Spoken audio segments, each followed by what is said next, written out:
बहुत बार हमारी लाइफ में ऐसी समस्या आती है, ऐसी मुश्किलें आती है कि हम समझ नहीं पाते कि हमारे साथ क्यों हो रहा है। इस वीडियो में जो कहानी मैं आपके साथ शेयर करने जा रहा हूँ, इस कहानी ने मेरी जिंदगी में, मेरे नजरिए में बहुत बदलाव लाया था। तो मैंने सोचा इस वीडियो के जरिए मैं आपके साथ भी वो कहानी को शेयर करूँ ताकि आपकी लाइफ में, आपके नजरिए में बहुत बड़ा बदलाव लाए। एक बार एक मंदिर में सफाई करने वाला सेवक भगवान जी की मूर्ति की तरफ देखता है और कहता है, भगवान आप बोर नहीं हो जाते? एक ही जगह पर खड़े खड़े इतने सालों से एक ही स्थिति में एक ही जगह खड़े हो तो मेरे पास एक आइडिया है। क्यों ना एक दिन के लिए हम अपना काम आदान प्रदान कर लें, क्यों ना रूप अदला बदली कर लें। आप मेरे रूप में एक दिन मेरी जिंदगी जीकर देखो और मैं आपके रूप में एक दिन यहाँ खड़ा हो जाता हूँ। आप भी एक दिन की छुट्टी ले लो, एक दिन आराम कर लो। भगवान जी आगे से जवाब देते हैं, यहाँ खड़े होना इतना आसान नहीं है, तू अपना काम कर, मुझे अपना काम करने दे।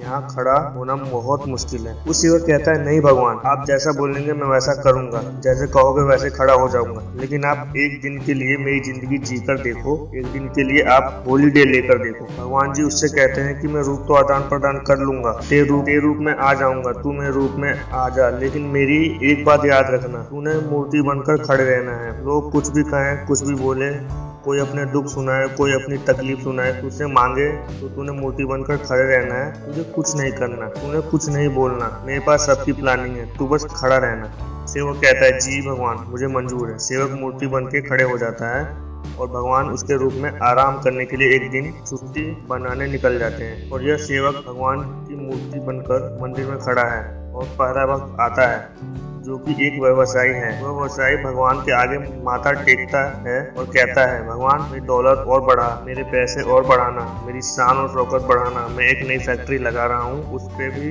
अपनी कृपा बनाए रखना हे भगवान। और वह अपना माथा टेकता है और जब उठता है तो माथा टेक कर अपना वॉलेट वहीं भूल जाता है। ये देखकर मूर्ति के रूप में खड़े सेवक को बड़ी घबराहट होती है, ये देखकर कि उसका वॉलेट रह गया। उसका मन करता है उसको आवाज दे दूं, तेरा वॉलेट रह गया, लेकिन उसको याद आ जाता है कि भगवान ने कहा था कि तूने हिलना नहीं है, तूने कुछ बोलना नहीं है, जो होता है बस देखते रहना। तो वो सेवक बिना कुछ बोले मूर्ति बनकर खड़ा रहता है। इतने में दूसरा भक्त आता है, एक और भक्त आता है जो एक गरीब आदमी है। वो 1 रुपया भगवान के आगे चढ़ाता है और कहता है, भगवान मेरे पास 1 रुपया ही बचा था, वो भी तुझ पे चढ़ा दिया। मेरे घर में बहुत परेशानी है, बहुत गरीबी है, दवाई की जरूरत है, हे भगवान कुछ ऐसा कर, कुछ कृपया कर। वो माथा टेकता है और आंखें खोलता है और जब देखता है तो उसकी नज़र उस वॉलेट पर पड़ती है जो उस व्यवसायी का वॉलेट रह गया था।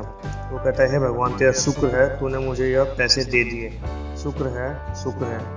वो वॉलेट लेके वो गरीब आदमी निकल जाता है। इतने में सेवक को और घबराहट होती है कि उसका वॉलेट तो उसने चोरी कर दिया, मैंने तो दिया नहीं। उसको और प्रॉब्लम होती है, कहता है, काश मैं इसे रोक सकूं, लेकिन भगवान ने मुझे बोला है तूने हिलना नहीं है तो मैं कुछ नहीं कर सकता। I can only wait and watch. तो वो सेवक किसी तरह से अपनी घबराहट को नियंत्रित करता है, रोकता है और मूर्ति के रूप में खड़े रहता है। इतने में एक तीसरा भक्त आता है, एक विक्रेता। वो विक्रेता भगवान के आगे माथा टेकता है और कहता है, हे भगवान मैं अपनी समुद्री जहाज को लेकर 15 दिन के लिए काम पे जा रहा हूँ, अपनी कृपा मेरे पे बनाए रखना। वो माथा टेक रहा होता है, इतने में जो व्यवसायी था का वॉलेट रह गया था, वो पुलिस लेकर आ जाता है। वो कहता है, मेरे बाद तो यह आया है, इसको अरेस्ट कर दो।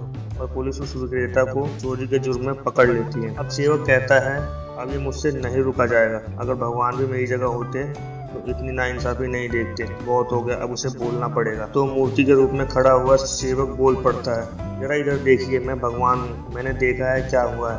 व्यवसायी का वो वॉलेट उस गरीब आदमी ने चुराया है, उसको अरेस्ट करो। विक्रेता का कोई कसूर नहीं, इसको छोड़ दो, इसके अपने व्यापार के सफर पर जाना है। तो पुलिस कहती है, भगवान खुद बोल पड़े। पुलिस उस गरीब आदमी को अरेस्ट कर लेती है। व्यवसायी का वॉलेट वापस मिल जाता है और जो विक्रेता है वो अपनी जहाज लेकर व्यापार के सफर के लिए तैयार हो जाता है और सेवक वापस मूर्ति के रूप में खड़े हो जाता है। और जब शाम हो जाती है तो भगवान जी वापस आते हैं। भगवान जी वापस आकर उसको कहते हैं, कैसा रहा दिन? तो सेवक कहता है, भगवान जी मैं आपको दिन के बारे में बताता हूँ, आप खुश हो जाओगे। मैंने इतना अच्छा काम किया है, पता है कितनी बड़ी नाइंसाफी हो रही थी, उसने मैंने रोक ली। सेवक उनको अपने पूरे दिन की बात बताता है, उन तीनों भक्तों की बात बताता है कि कैसे उसने गलत चीजों को सही कर दिया। भगवान जी उनके पूरे दिन की कहानी सुनकर कहते हैं, तूने काम सुधारा नहीं है, तूने काम बिगाड़ दिया है। तुझे बोला था ना कुछ नहीं बोलना, तुझे बोला था मूर्ति बनकर खड़े रहना है, फिर तू क्यों बोला, अब सुन मेरी योजना जो तेरी सोच से भी बाहर थी। जो पहला भक्त आया था ना व्यवसायी, उसकी सारी दौलत चोरी की है, और अगर कुछ पैसे उस गरीब के घर चले जाते तो उस व्यवसायी का कर्मा कम हो जाता और वो गरीब हमेशा लोगों की सेवा करता। अपने पैसे उसके पास बचते थे वो सेवा में लगा देता था, तो उस व्यवसायी का कर्मा कम हो जाता और उसके पैसे सही जगह चले जाते। और सबसे बड़ी बात, जो विक्रेता है वो जिस तरफ जा रहा है उस तरफ बहुत बड़ा तूफान आने वाला है जिससे वो बचेगा नहीं। अगर वो विक्रेता जेल में होता तो वो मरने से बच जाता, उसके बच्चे अनाथ होने से बच जाते, उसकी बीवी विधवा होने से बच जाती, और उस व्यवसायी